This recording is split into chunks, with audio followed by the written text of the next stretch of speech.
Howdy, this is James Tanner. I'm here again with another Exploring Genealogy video series episode. And this particular episode is going to examine the BYU Family History Technology Lab program Tree Sweeper. This particular program is directed primarily at members of the Church of Jesus Christ of Latter-day Saints who are registered on the FamilySearch.org program using the family tree. However, any registered user of the family tree can benefit from this particular program. It is certainly not limited simply to members of the church.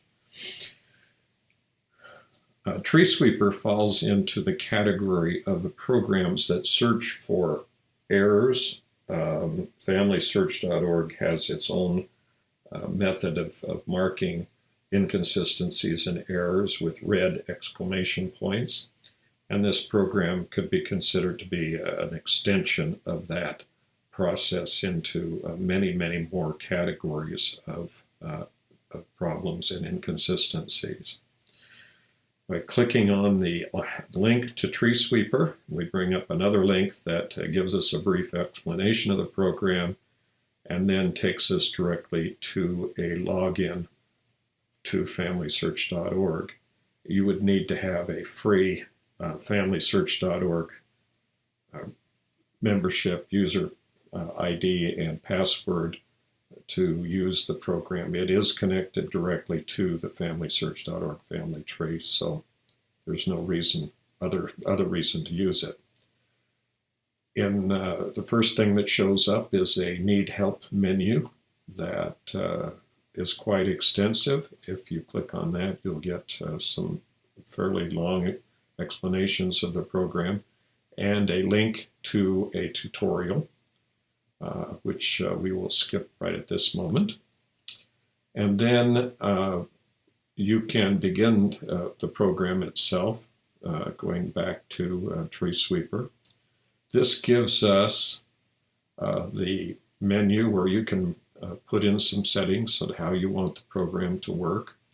The first thing you'll want to consider is how many generations you want the Tree Sweeper to examine. You can look up to 7 generations, and in this case I will click 4. You can also set you as the current user of the program as the beginning point, or you can modify that and set in anyone else that you wish to put as the beginning person. And then there are some selections here as to possible entries. You can have the program check everything, check only research opportunities, possible errors, definite errors, and some custom constraints. We'll look at the custom constraints. In each of these cases, you can click on parent-child relationship and christenings, lifespan, marriage, and some research options. I'm going to go ahead and click on all of these just for illustration purposes. This obviously lets you focus in on those items that you think are the most important to consider. You may want to look at all of them because that would be a better way of examining your tree. In this particular case, I'm looking at the research options, and I say persons should have sources. I'm not going to look for missing children or spouses right now. Should have a known gender.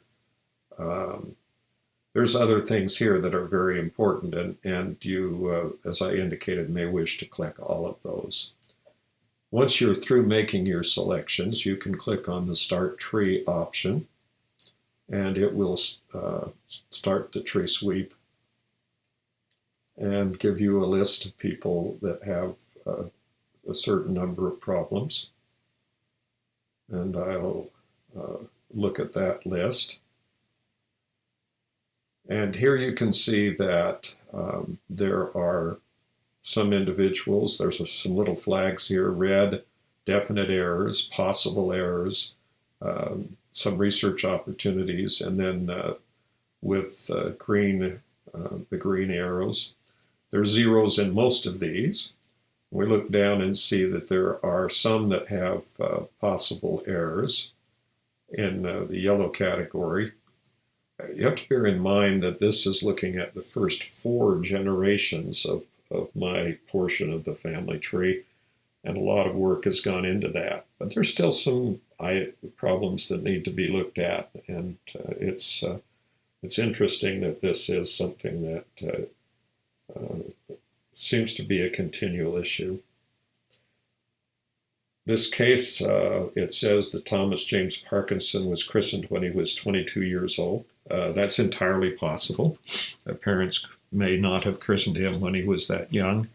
And I mean, when he was young, and then he may have decided to become christened when he was older. You can see this on Family Search, and I'm going to not do that today in this demonstration because it would involve us in a long discussion or possible what actually happened with the problem. But of course, you will need to do that to resolve any of these particular issues. And here you can set the starting point, so you can make this person be the starting point for another sweep through the tree. In the next one that has a yellow icon is Samuel Linton, and it said he had his last child when he was 59 years old. That's entirely possible for a male, and it would seem to be something, though, that you would need to look at and verify, for example, that he was actually alive when that occurred and had not died before the last child was born. That does come up as an occasional error. Next one that has a concern is that Sidney Tanner had his last child when he was 68 years old. Obviously, that makes even more of an issue. And I would suggest that that was something that need to be looked at. However, knowing the history of Sidney Tanner, he was very, very active into his 80s, and it was probable or possible that he did have a child when he was 68 years old.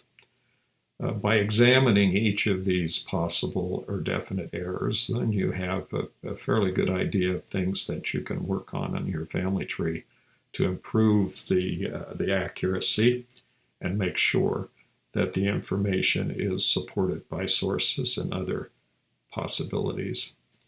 Well, that's about covers the entire program, but remember there is an extensive help menu.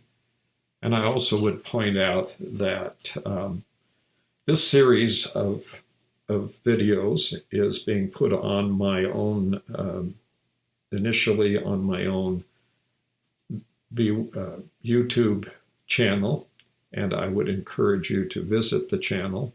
It's under James Tanner,